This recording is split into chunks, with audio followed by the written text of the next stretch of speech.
Hey everybody, and welcome to Dominion Cards, the video series where we take a strategic, in-depth look at the various cards from the board game Dominion. Today we're looking at Conspirator. This is a 4-cost action card from Intrigue, and it says +2 coins. If you've played 3 or more actions this turn, counting this, +1 card and +1 action. So as always with some new mechanics on cards, just going to go over a bunch of rules clarifications around this.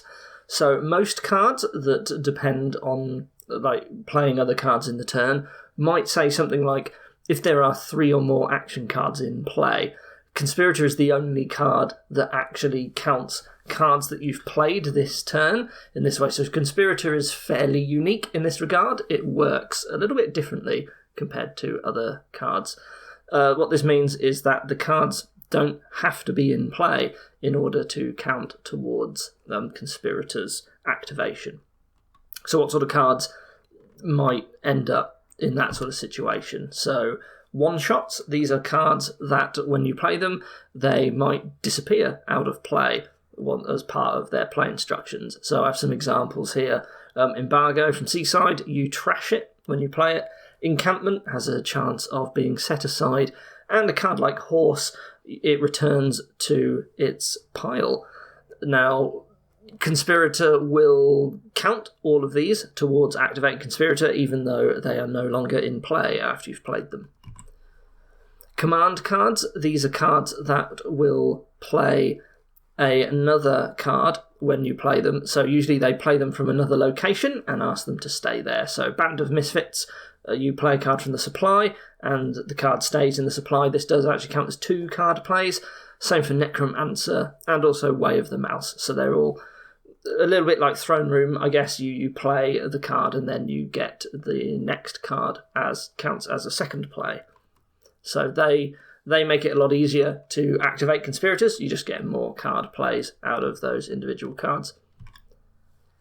Now, Throne Room is a particular special version of this because you actually get 3 card plays when you Throne Room something. So if you were to, for example, play Throne Room on a Conspirator, you would that would count as 3, and you would get the activation on the second play of Conspirator. So if you start your turn, play Throne Room, and then play a Conspirator, the first play of Conspirator is your second card play. It'll give you 2 coins, and that's it. But the second play of Conspirator will be your third action card play that turn, and you will get the 2 coins and +1 card and +1 action from it. So a total of 4 money and +1 card and +1 action. Similarly, if you started with Throne Room, you played another Throne Room and then a Conspirator, you would get the +1 card, +1 action twice out of it. So it can be very easy with Throne Room to start activating Conspirators and get your deck moving. So do keep an eye out for Throne Room and its variants. Duration cards. These are cards where you play one turn and they might have an effect on a future turn.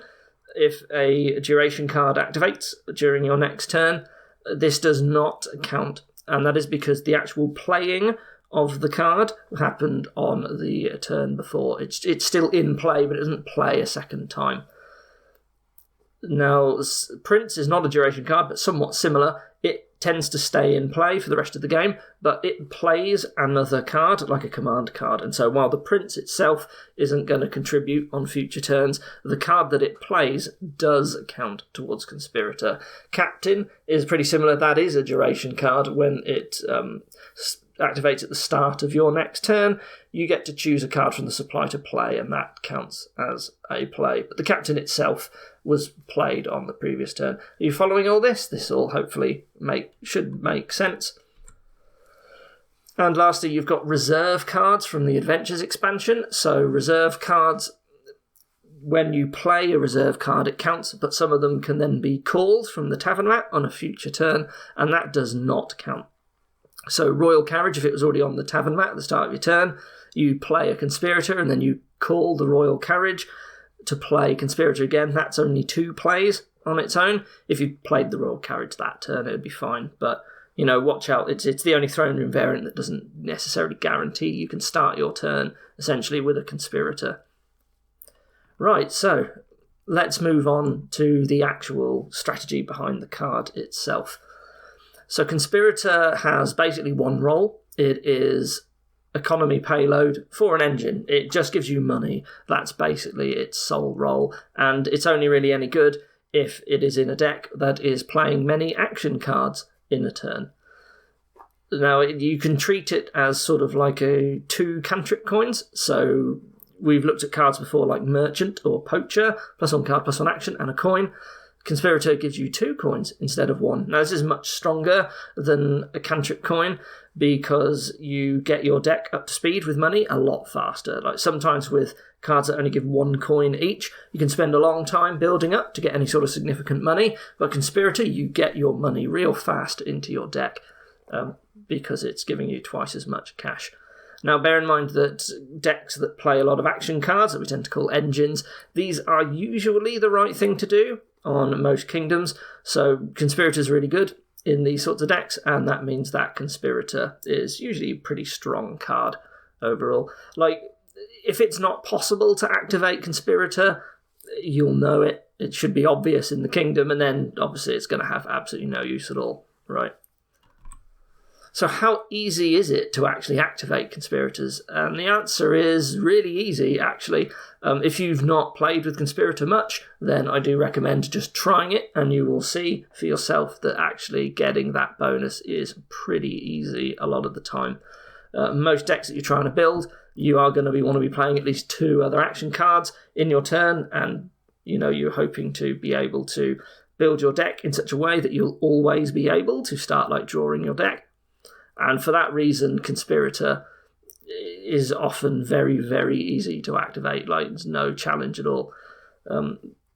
So you think about stuff like Village Smithy, engines, or Laboratory, or any of the other ways that you might want to try and start drawing in a deck. Like, all of those, you're going to want to make sure that you always have enough copies of labs or villages or whatever to make sure that you can always start doing something on your turn anyway. So having some Conspirators added into the mix, probably not going to make a big difference. You should be able to start playing your other cards and start activating your Conspirators. So Conspirator, it's a little bit like a silver, but it draws as well. You can think of it in that way. At the start of your turn, if you've got a Conspirator in your hand, it's kind of doing the same thing as a silver would. It's just a stop card. It's getting in the way of activating your turn. However, it very quickly suddenly stops being a stop card during your turn, and in that case, that's then great. Right now, you can replace it in your hand for something else while still getting the money. So when Conspirator is around, you're usually going to try and add Conspirators to your deck instead of adding silvers, right? As long as you can get over that initial kicking off of your turn, then you should be pretty good for drawing your deck for the rest of the turn. Basically, it stops getting in the way, right? Because it's a cantrip, so it's sort of invisible in that regard. It's not a stop card. You don't need to draw it as such because it just replaces itself. Doesn't use up stop card space. I think that's the terminology I've been using in these videos.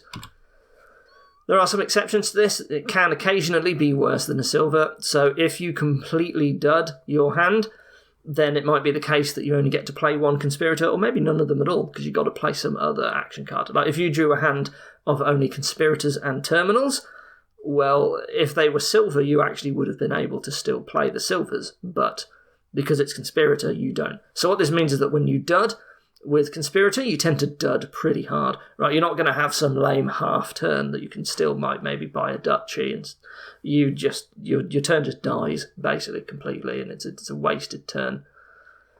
If you have a very low density of non-terminal actions, then you will find that it actually can be quite difficult to kick off Conspirator. So that includes like right at the beginning of the game when your deck is mostly coppers and estates.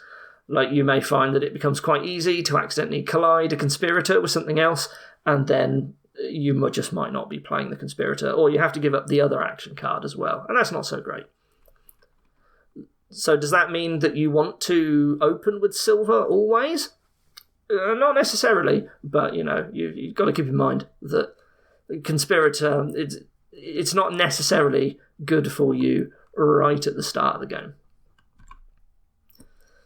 So during the Throne Room video, I talked about this thing called the Throne Room Stack of Doom, as I called it, where if you just buy a load of throne rooms really early on, you could just draw these hands that contain like only throne rooms and treasures. The big problem with throne rooms is that you need to obviously have other actions in your hand in order to actually start doing something with your turn. So if you get too many, your turn just dies completely because it's like only got throne rooms in it.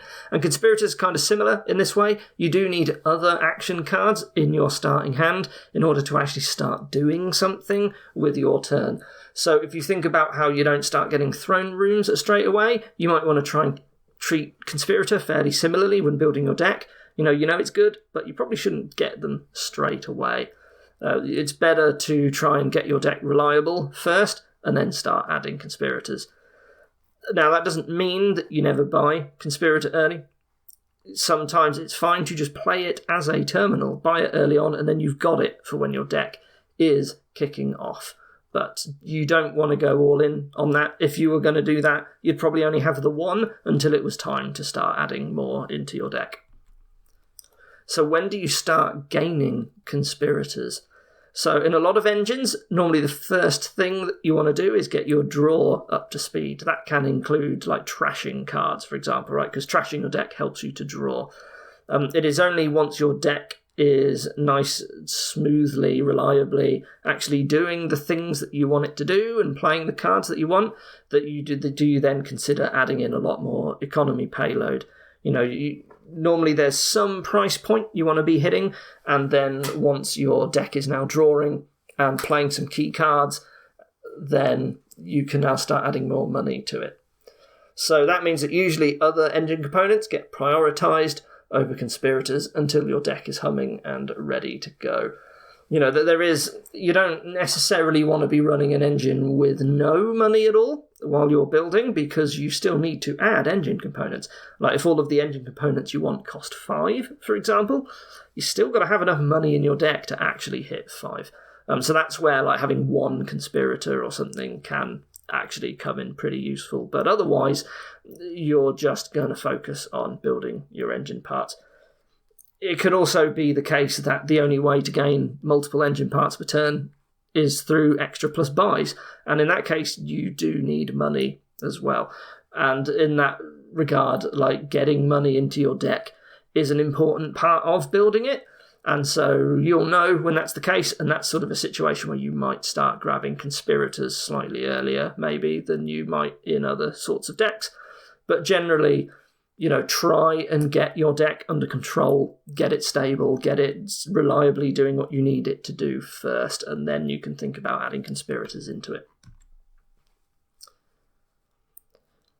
So here you go. If you might early on in your deck, like you might have 5 as a critical price point. You might have like Sentry as your only trashing. You got to hit 5. Normally you'd buy a silver in the opening if you want to try and hit 5 quickly, but it can be fine to open Conspirator instead.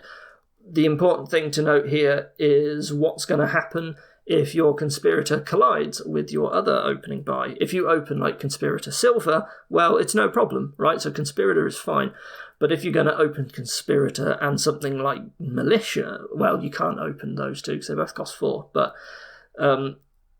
if you were going to open something like Trade Route as your only trashing, or Steward is probably a better example, then, that means if they collide, well, actually that's fine, because Steward you're probably not really buying much anyway. Same with like Chapel. Right, if you've got a strong trasher that trashes multiple, then on the turn you draw it, maybe if it was a silver, you still weren't really going to buy anything. That's more so with Chapel than Steward. If there's good 3 costs, then you'd probably rather collide a Steward with a silver, so you could still buy a 3 cost, whereas if it collided with a Conspirator, you're just not buying anything that turn. So when it comes to adding your first Conspirator into your deck, you need to stop and think, what happens if I draw this at the wrong time? And if that feels pretty bad, then maybe you're still ideally have silvers and it's not quite ready yet for Conspirator to go into your deck.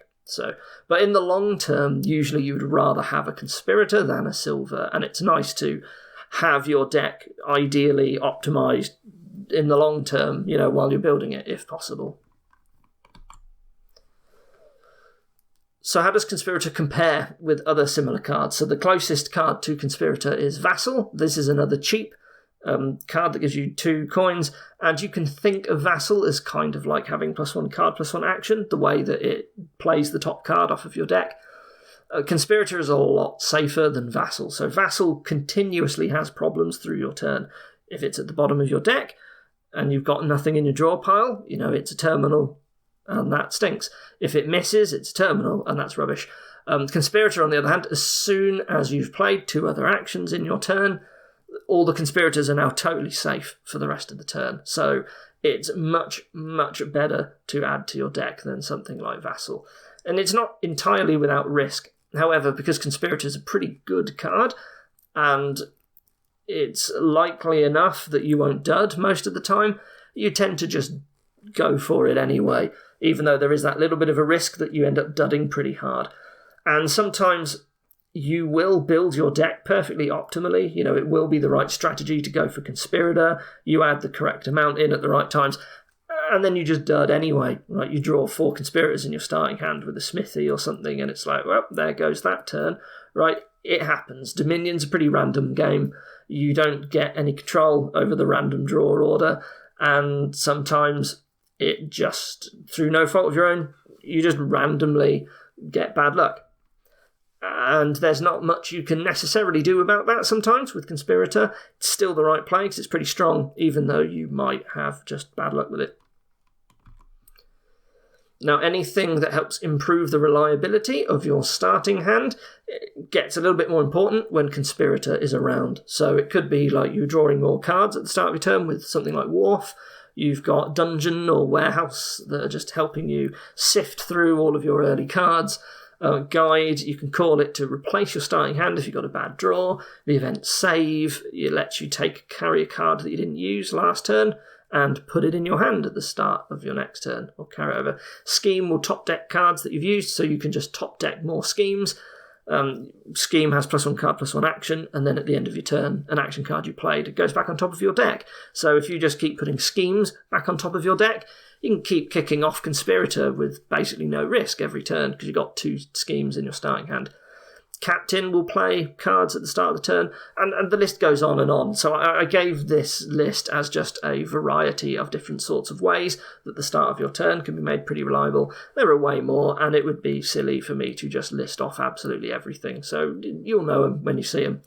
Now, on the reverse corollary to this, Outpost makes your starting hands very unreliable. You get another turn, but you only start with 3 cards instead of 5, drawn basically at random most of the time. That can be pretty risky with Conspirator because, if a Conspirator is in those starting 3 cards, it might be substantially more difficult to actually get a turn started. Instead of getting 2 action cards to play out of your 5 hand, it's only 3. And it's not like Militia where you get to still pick the best 3 out of 5. It is just 3 at random, and that means that if Conspirator's ever going to dud, Outpost is going to make it dud. Like, you can just keep getting screwed over and wasting your Outpost turns because you've gone for Conspirator, so it might be a reason to not do it. Does that mean it's any less reliable than just adding silvers to your deck? Well, probably not, right? But normally Outpost is asking you to actually try your hardest to make those turns work. So any way that you can avoid just having these high likelihoods of a bad dud with your Outpost turn is worth doing. So that's sort of a card that might make me think, well, I don't know about Conspirator, right? Even though Conspirator's usually very good and easy to kick off. So there's a concept that I've brought up in a number of videos called a do-nothing cantrip. It's a card that just has +1 card, +1 action on it. No card is a true do-nothing cantrip, but some of them can act like them. And Conspirator is a reason why you might want to add them into your deck. Because if you've just got a load of do-nothing cantrips, then you have a high chance that you have one of them or 2 of them in your starting hand, and you play it and it just replaces itself. But it counts as a card play for Conspirator.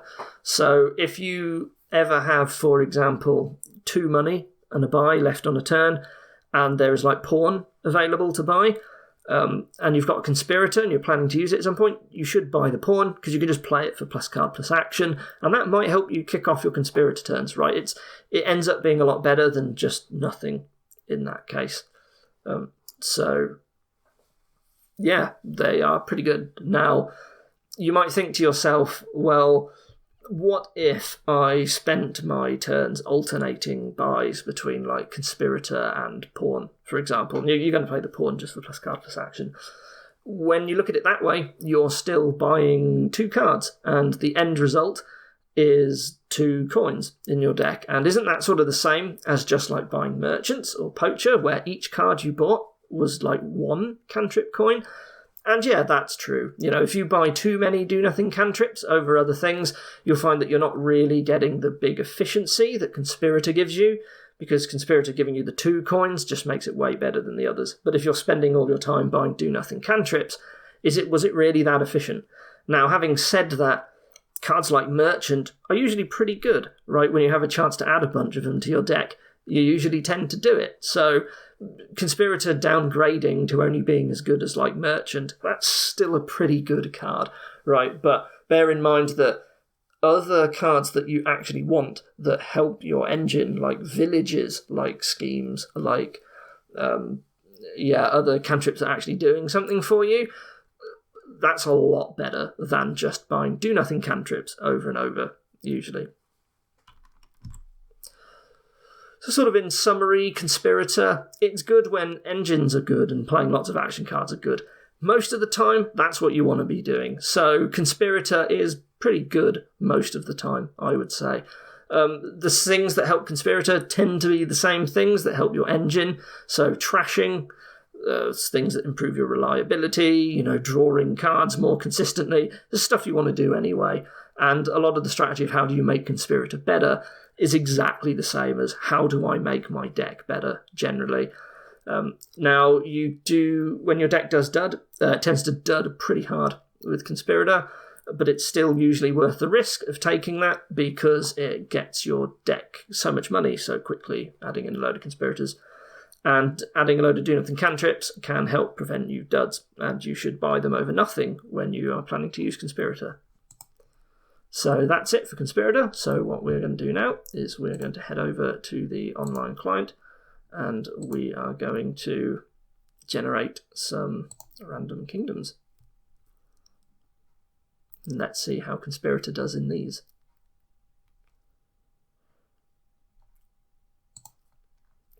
Okay, so here we have no trashing at all, but we do have Cellar.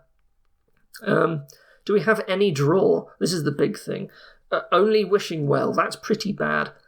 In fact, this is not a great engine. Let's imagine that we spent all this time getting Villages, Throne Rooms, Wishing Wells to draw and work. What are we going to do?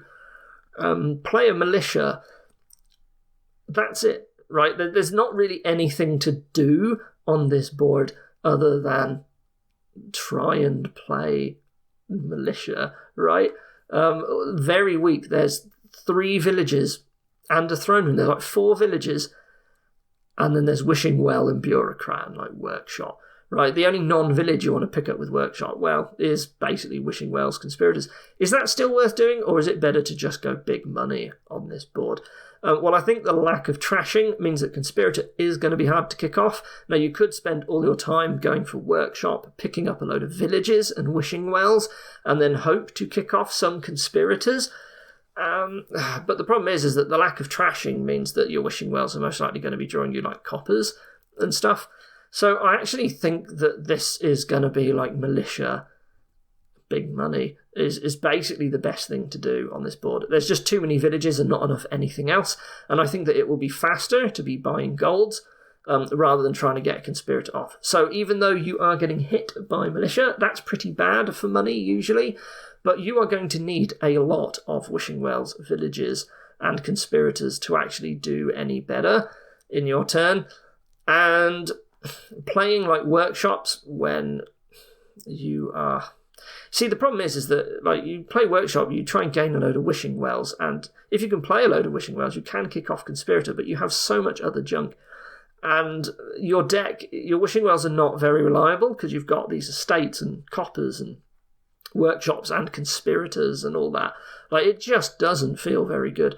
And you're going to have a militia in there, right? It's not the right sort of deck for Wishing Well, so it doesn't feel very good. So I think I'm just going to do a militia money, and that's it. So this is not an engine, and therefore this is not a conspirator board. Cantrip money sounds good when you've only got a 3-card hand with militia, but I think you just have to go for golds, I guess, right? Like, what else can you do?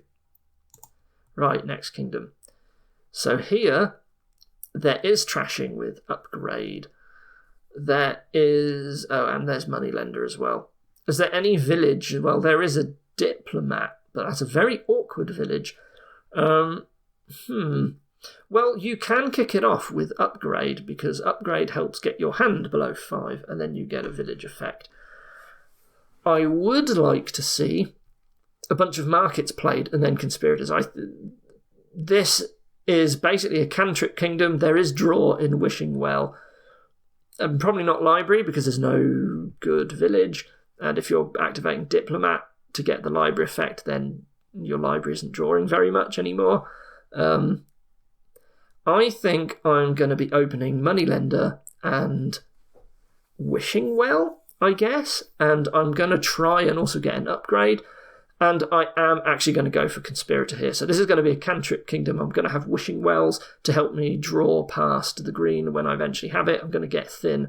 I'm going to have markets as well. I'm going to be buying markets, and I'm going to be buying conspirators. The fact that I've got plus buy with the market is going to help me get hopefully more than one conspirator. If I hit 8 with 2 buys, I'm probably going to get conspirator at some point. And what I should be able to do is build a cantrip engine that is able to double province at some point, and maybe, although it peters out, I should be able to get enough money, and it should be consistent enough.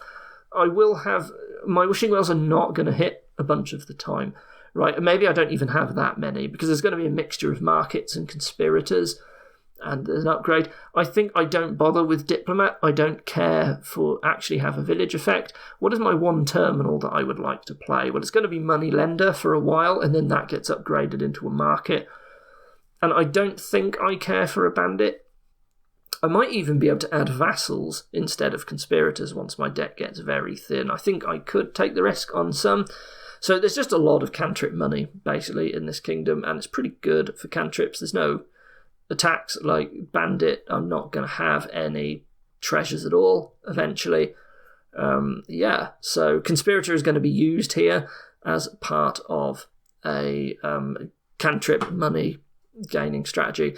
If I might pick vassal over conspirator if I don't quite have enough money to ideally pick up a conspirator, but I prefer conspirator over vassal, especially once I start getting a bunch of markets and Wishing Wells into my deck.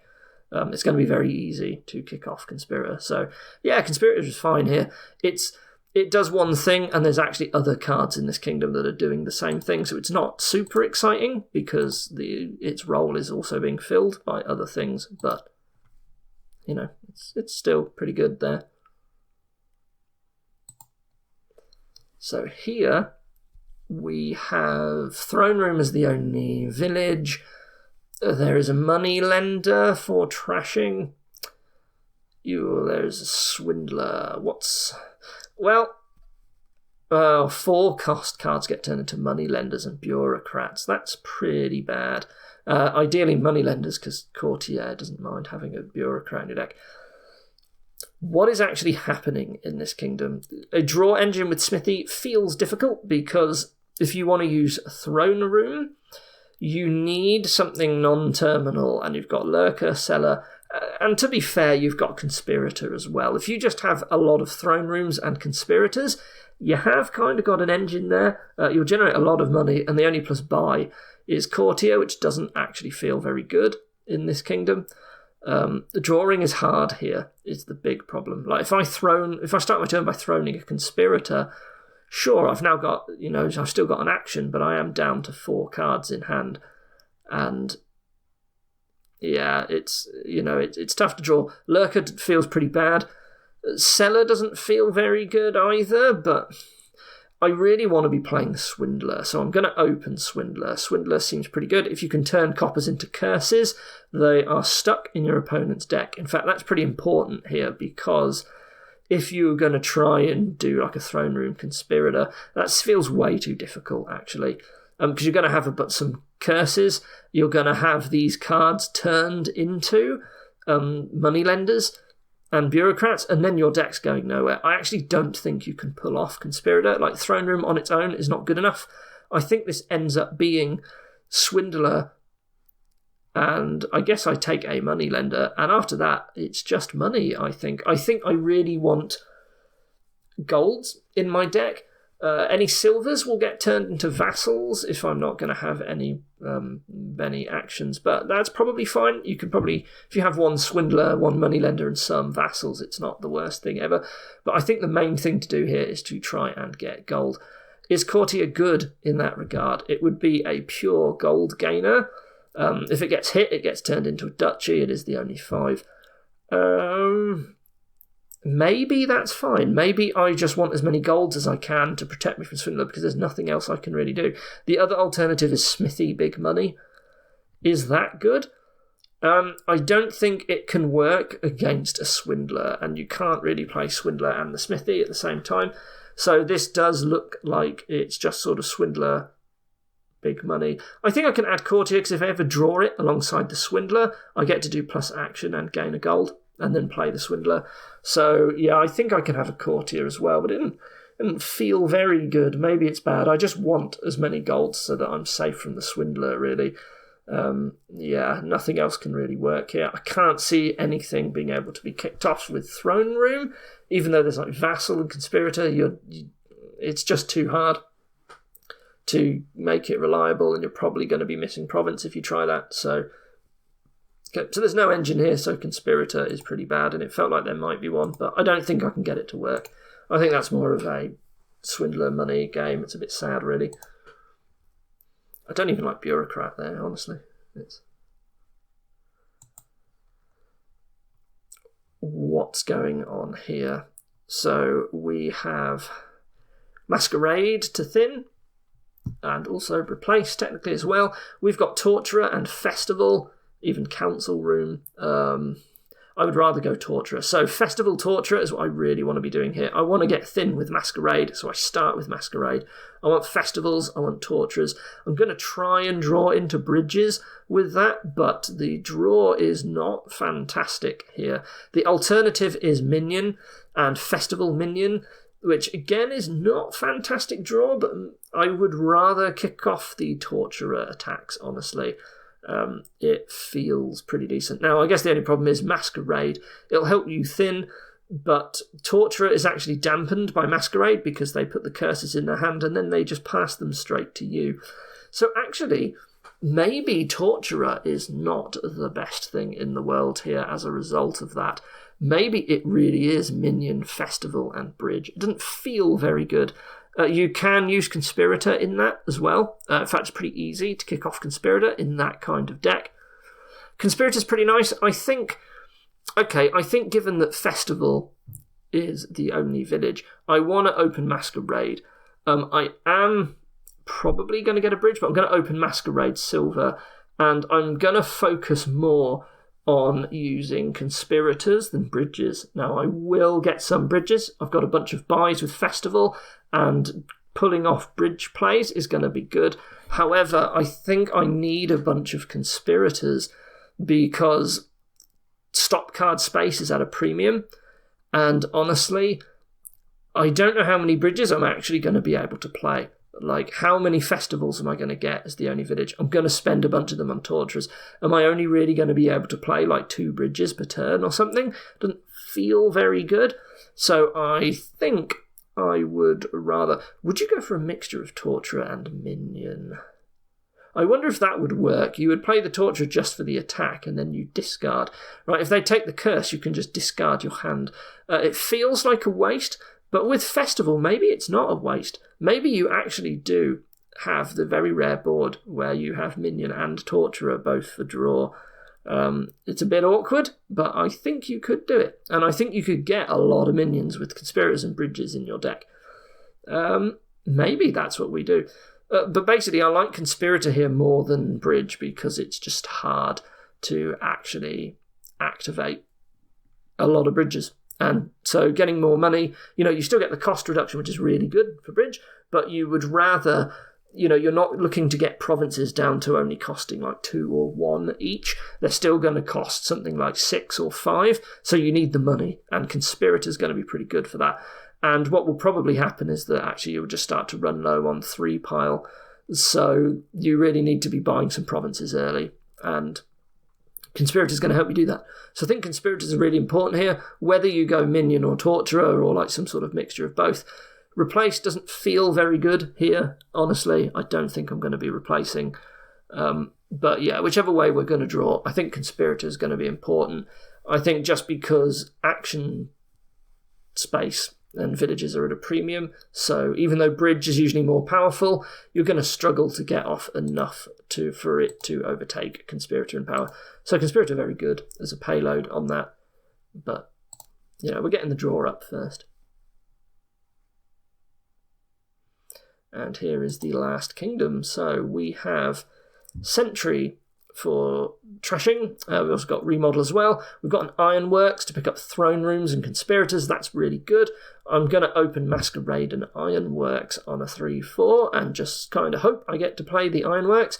And I will be straight away picking up... is that what I'm going to do? I would rather get this... Well, do I even need Sentry? I've got Masquerade. I don't think I do. I think Masquerade is better, so I'm going to open Ironworks Masquerade. Hope I don't dud. And I'm eventually going to shift into like Throne Rooms, Festivals, Patrol. This is an easy way to draw my deck, and I'm going to play Bridge. And because I've got Throne Room and Festival, it's going to be no problem to play a lot of Bridges. Will I have any Conspirators? I might have some, but Bridge is more important here, and Throne Room. There's a lot better use for 4 because we've got 2 incredibly strong 4 costs on the board.